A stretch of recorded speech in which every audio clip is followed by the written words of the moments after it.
Kalau kita lihat, sejak pemilu pertama tahun 99 sampai 2024, jumlah parlemen muda yang terpilih itu sebenarnya mengalami tren yang menurun. Kami melihat perlunya political will atau kemauan politik dari para elit kita ke depan untuk mendorong politik dan parlemen yang setara. Selamat pagi untuk kita semua. Assalamualaikum warahmatullahi wabarakatuh. Salam sejahtera untuk kita semua.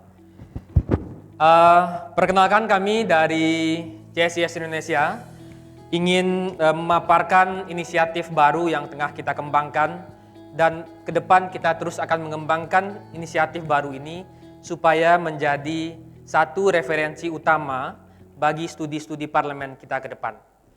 Kami menyadari, seperti yang disampaikan oleh Ibu Medlina tadi, bahwa peran parlemen menjadi penting dan strategis ke depan di tengah situasi kita perubahan-perubahan politik yang terus terjadi. Dan kami melihat inisiatif ini juga terus didorong agar setiap orang punya kesempatan yang sama untuk bisa tidak hanya mencalonkan diri dari anggota DPR, tetapi juga terpilih menjadi anggota DPR. Pertama kali kami ingin menyapa Bapak Yusuf Wanandi, Bapak Hasan Wirayuda selaku anggota Dewan Pembina CSIS, kemudian para pimpinan CSIS, ada Ibu Medlina, Mbak Vivi, dan teman-teman di CSIS, terutama juga di Departemen Politik dan Perubahan Sosial. Saya juga ingin menyapa para rekan muda yang terpilih dalam pemilu kali ini. Ada Mas Ahmad Irawan dari Partai Golkar, aplaus buat beliau.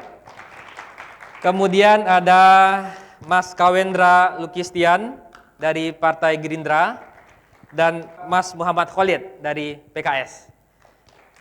Saya juga ingin mengucapkan terima kasih banyak kepada para undangan kami, para wartawan, para media massa, dan tentunya juga Total Politik yang nanti juga akan memandu diskusi kita pada pagi hari ini. Tentu inisiatif baru ini tidak terlepas dari bantuan banyak pihak.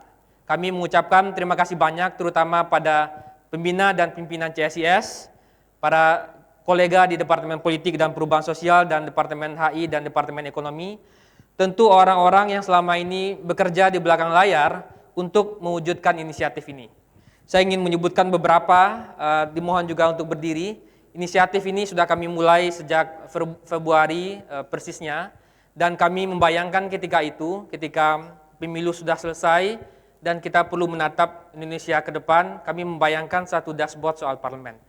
Beberapa orang yang terlibat, ada riset asisten Departemen Politik, Saudari Flo, kemudian juga ada riset interns di CSIS, ada Winda, ada Syasha, kemudian ada Gavi, dan juga kami berterima kasih kepada Saudara Oji yang membangun dashboard ini dengan baik.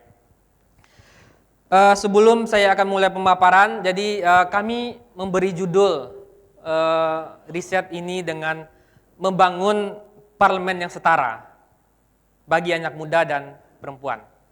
Kata setara menjadi penting karena kami berpikir bahwa semua orang harusnya, idealnya punya kesempatan yang sama untuk mencalonkan diri sebagai anggota legislatif.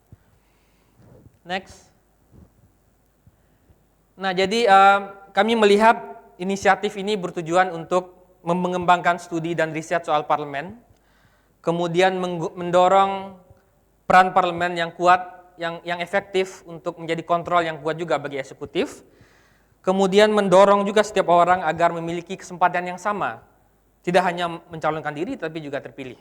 Dan yang terakhir tentu adalah bagaimana ke depan kita bisa meningkatkan terus representasi dari kelompok politik yang selama ini menurut kita belum terwakili dengan baik, yaitu adalah perempuan, kemudian anak muda, dan juga kelompok disabilitas.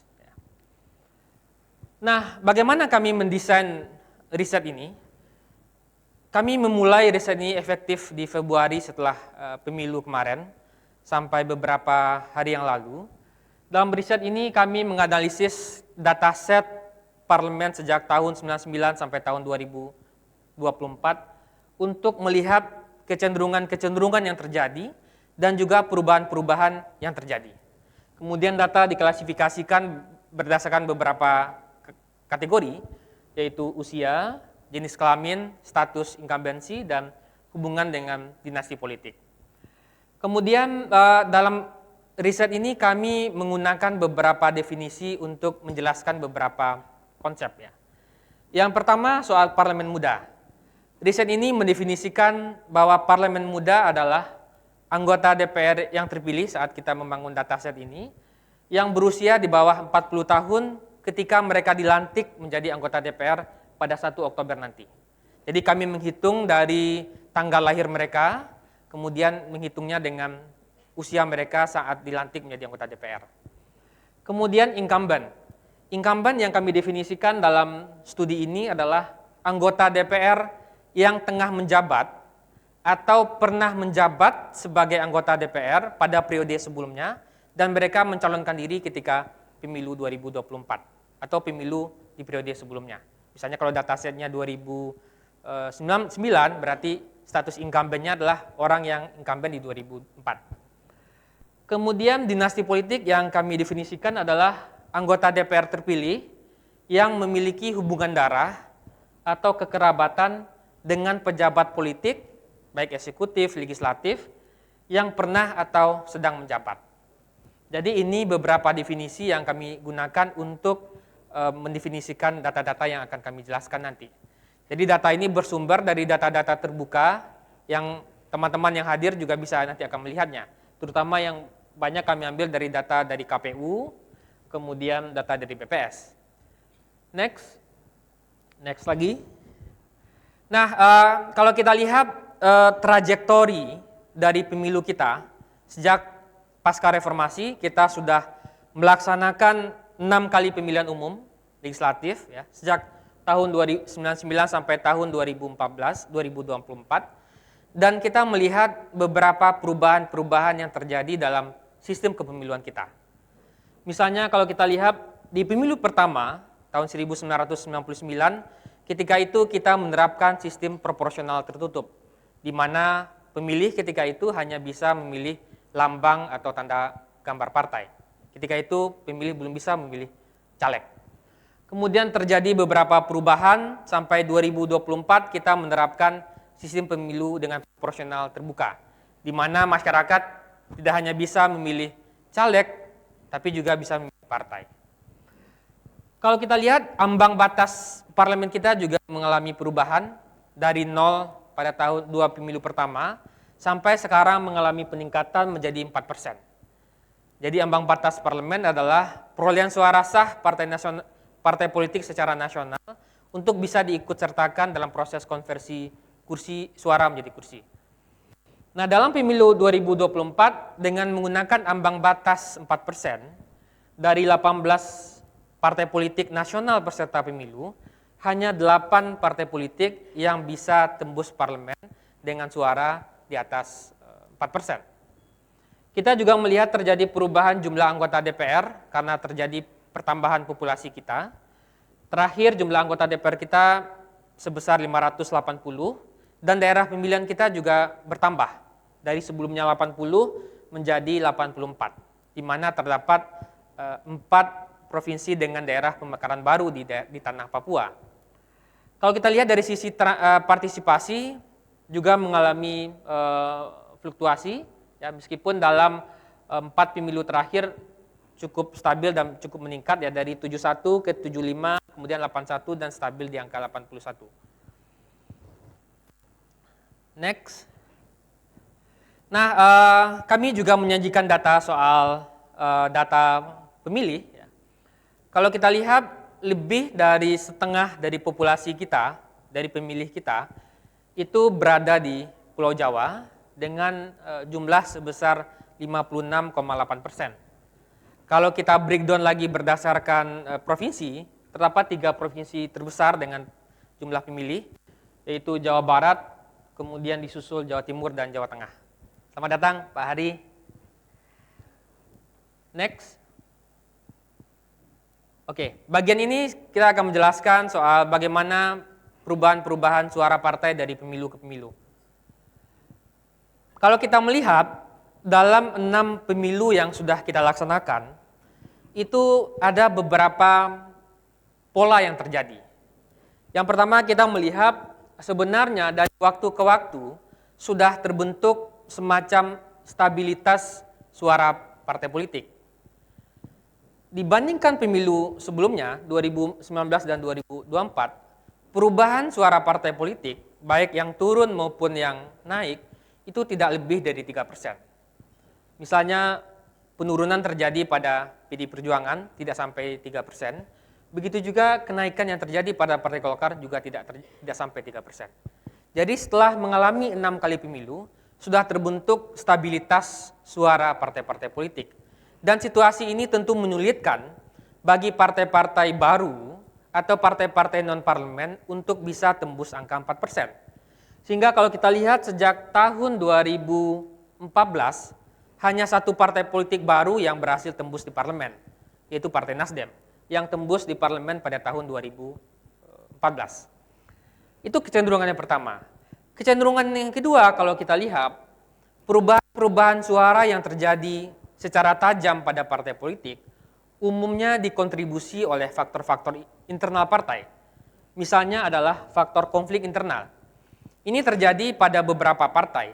Misalnya Partai Demokrat yang turun cukup dalam dari 20% pada tahun 2009, kemudian turun menjadi setengahnya di 2014 menjadi 10%, kemudian turun terus sampai 2024.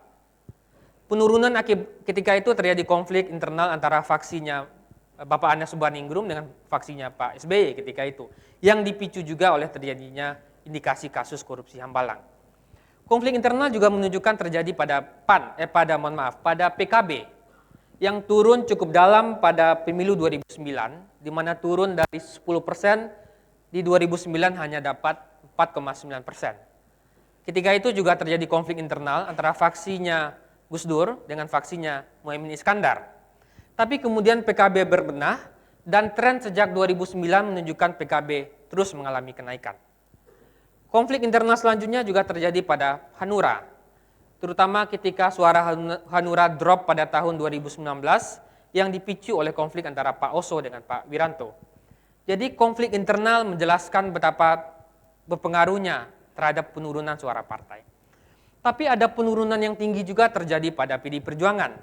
PD Perjuangan pada tahun 1999 itu mendapatkan 33% suara, kemudian drop cukup dalam ke 18,3, tapi umumnya terjadi karena tumbuhnya partai-partai baru, kompetisi politik yang semakin ketat, dan munculnya partai-partai dengan ceruk pasar yang sama.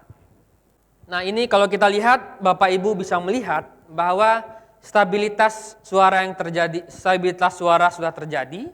Ini menyulitkan bagi partai-partai baru untuk bisa lolos parlemen, ya, dan begitu juga partai-partai non-parlemen. Perubahan tidak sampai 3%. PDIP hilang 2,61% suaranya, Golkar tambah 2,9%, tapi kalau kita lihat PSI juga cukup tambah 0,9%, meskipun di ujungnya PSI tidak sampai 4%. Tapi kalau kita lihat partai veteran seperti P3 misalnya, kehilangan 0,65, dan berdasarkan putusan KPU terakhir, P3 hanya mendapatkan 3,87. Dan sekarang sedang berproses di Mahkamah Konstitusi. Nah kami juga melihat penggunaan sistem proporsional terbuka ini juga mengubah bagaimana cara masyarakat memilih dalam pemilu dan bagaimana cara partai ketika partai melakukan seleksi pada caleg. Sistem proporsional terbuka tentu juga membuat kompetisi yang keras di internal partai dan juga di eksternal partai. Dan sistem proporsional terbuka juga mendorong akhirnya faktor caleg itu menjadi penting dan diperhitungkan ketika orang memilih.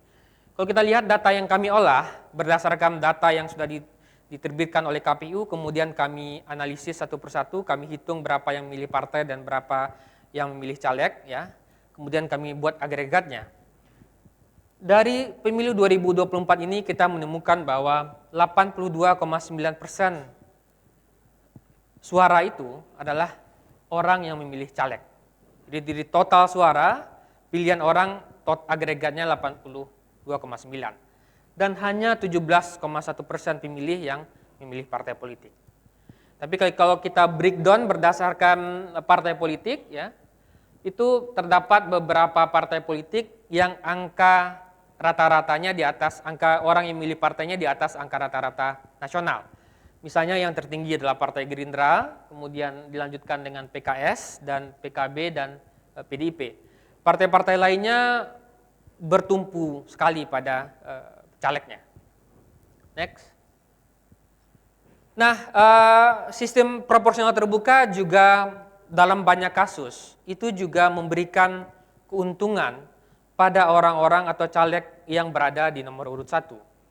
Kalau kita hitung lagi per daerah pemilihan, kemudian kita lihat dan kita hitung satu persatu, kita menemukan dari 580 anggota DPR terpilih di 2024, sebanyak 374 berada di nomor urut 1. Itu angkanya sekitaran 64%. Kalau kita lihat sampai 2009, itu keterpilihan orang yang berada di nomor urut 1, itu angkanya selalu di atas 60%. Nah, data 990 karena ketika itu kita masih menerapkan sistem proporsional tertutup. Next. Nah, bagian ini kami ingin menjelaskan bagaimana perbedaan perolehan kursi partai 2009 dan 2019 dan 2024. Nah, ini adalah metodologi bagaimana kami mengestimasi kursi DPR, ya, karena sedang berproses di Mahkamah Konstitusi, tentu KPU belum memberikan estimasi terhadap perolehan kursi, tapi dari surat putusan KPU kemudian kami menghitung kursi itu dan melihat persebarannya seperti apa. Ada beberapa proses yang kami lakukan. Pada tahap pertama tentu kami merujuk pada surat keputusan KPU tentang hasil pemilu dan melihat 8 partai politik yang lolos angka 4%. Pada tahap kedua kami juga menghitung jumlah kursi yang didapatkan setiap partai politik menggunakan metode Sandvik, ya. Kemudian seperti diatur di undang-undang. Pada tahap ketiga kemudian setelah mengetahui dan menghitung kursi dengan menggunakan metode tersebut, kami kemudian melihat caleg dengan suara terbanyak pada daerah-daerah pemilihan di mana partai politik mendapatkan kursi tersebut. Baru pada tahap akhir kami menghitung jumlah agregat kursi partai politik secara nasional. Next. Nah, inilah perolehan kursi yang kami estimasi, dan bila tidak ada perubahan di Mahkamah Konstitusi, hasilnya kemungkinan tidak akan berubah, ya.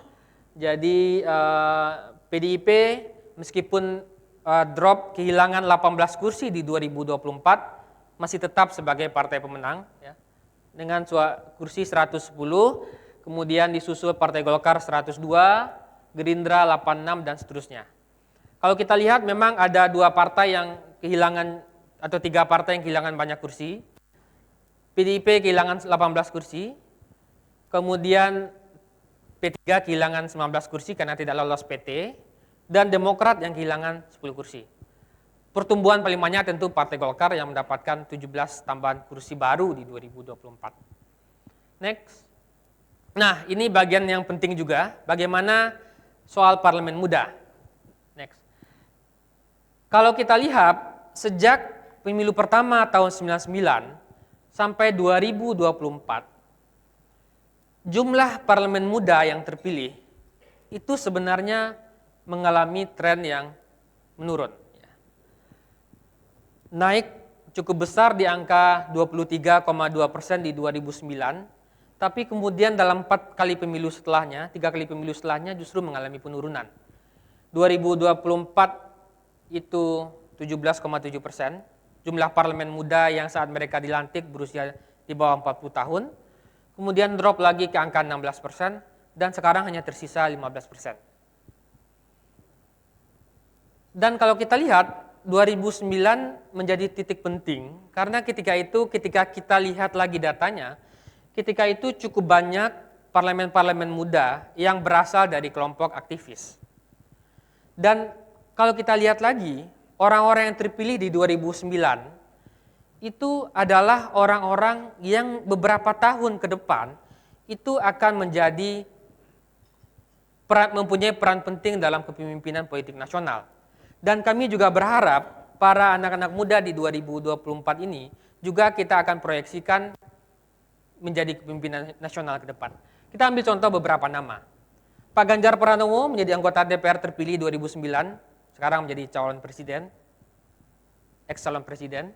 Kemudian ada Pak Nusron Wahid dari Partai Golkar, ada Ibu Ida Fauziah, Menteri Tenaga Kerja, ada Tengku Rifki Harsah, Sekjen Partai Demokrat, ada Pak Muharar Sirait, sekarang sudah ancang-ancang mau pindah ke Gerindra, ada Pak Anies Mata, dulu PKS, sekarang Gelora. Jadi umumnya adalah mereka yang beberapa tahun ke depan akan menjadi pemimpin nasional. Next. Nah, kalau kita lihat lagi, kita breakdown berdasarkan periode pemilu dan berdasarkan partai, ada beberapa partai yang menunjukkan tren yang unik.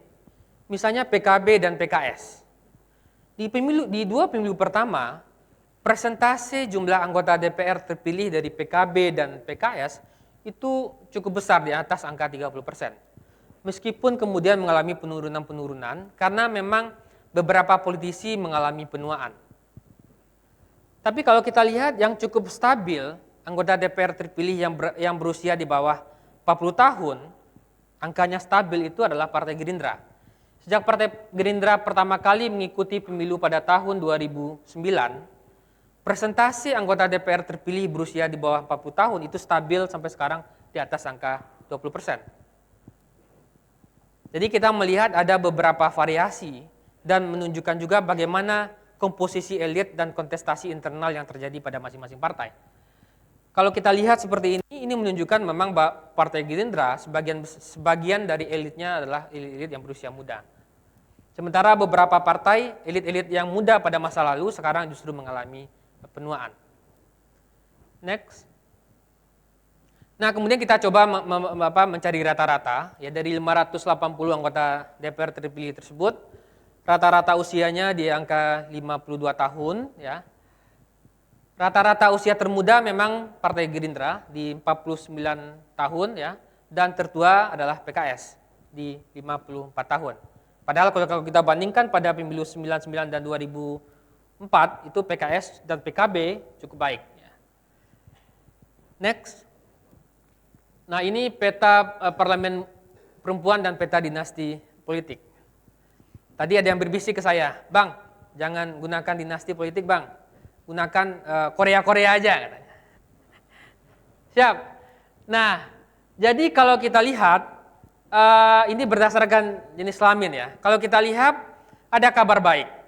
Kabar baiknya adalah tren dari keterpilihan politisi perempuan dari pemilu ke pemilu itu mengalami kenaikan menjadi 21,9%.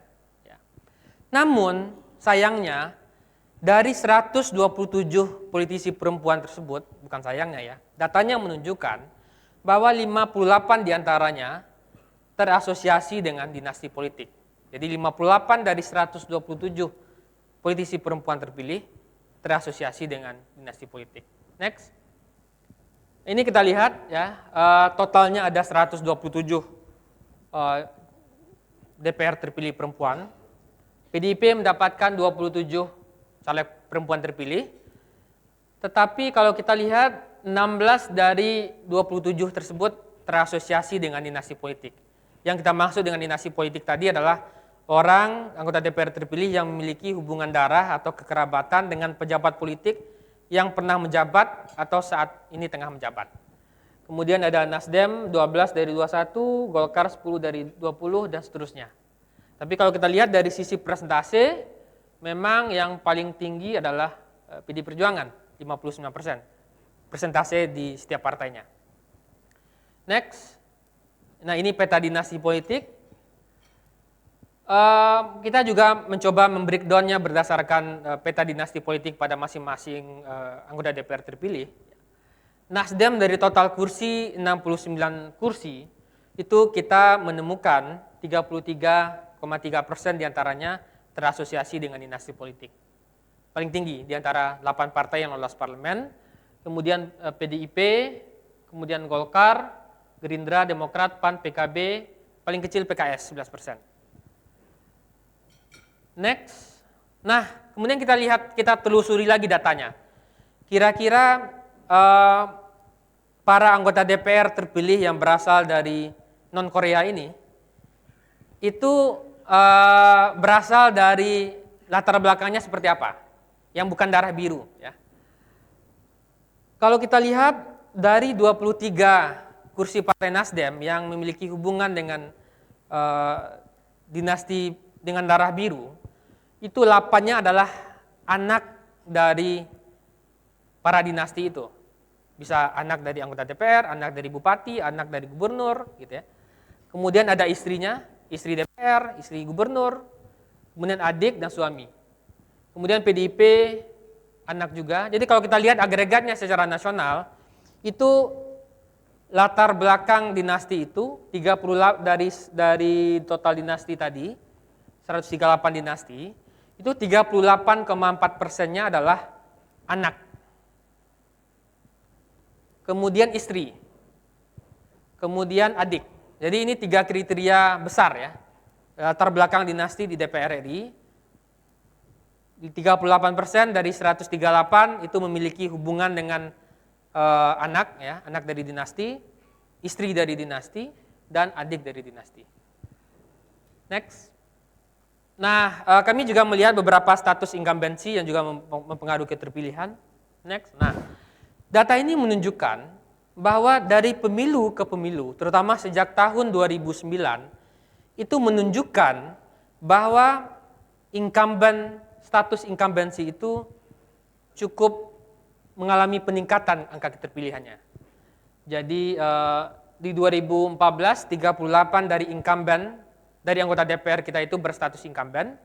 Sementara kalau kita lihat di 2024, 56,4 dari 580 anggota DPR itu adalah incumbent.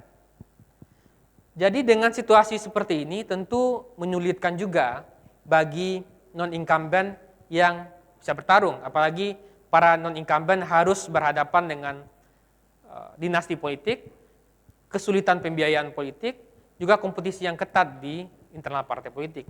Dan para teman-teman yang kita undang hari ini, 3 anggota DPR terpilih ini adalah mereka yang berasal dari non-incumbent dan juga berasal dari Korea. Oke, next. Nah, ini beberapa rekomendasi penutup yang ingin kami sampaikan. Pertama, kami melihat perlunya political will atau kemauan politik dari para elit kita ke depan untuk mendorong politik dan parlemen yang setara.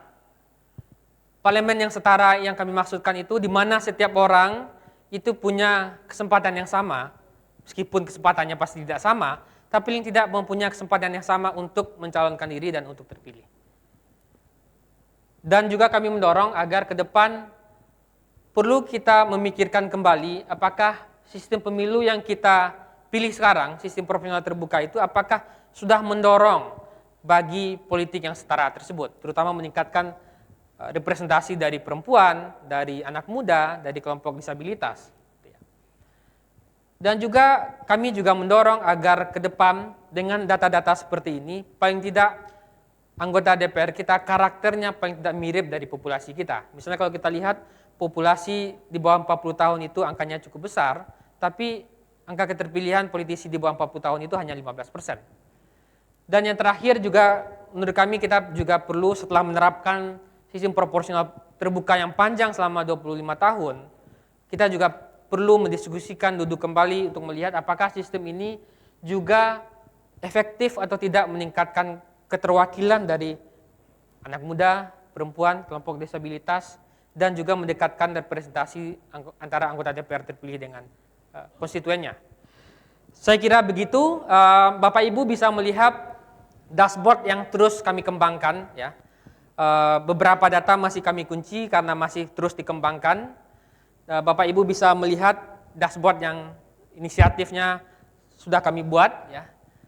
Ada beberapa fitur yang dipilih dan Bapak Ibu juga bisa melakukan komparasi berdasarkan status incumbency, dinasti politik, perempuan, dan usia. Dan kami berharap semoga inisiatif baru ini menjadi seperti kata Ibu Medlina tadi, menjadi sumbangan CSIS bagi pembentukan parlemen yang profesional, parlemen yang kuat, dan parlemen yang efektif ke depan. Saya kira begitu. Terima kasih banyak atas perhatian Bapak Ibu dan mohon maaf agak mengambil waktu yang cukup panjang. Terima kasih. Saya tutup dengan selamat siang. Assalamualaikum warahmatullahi wabarakatuh.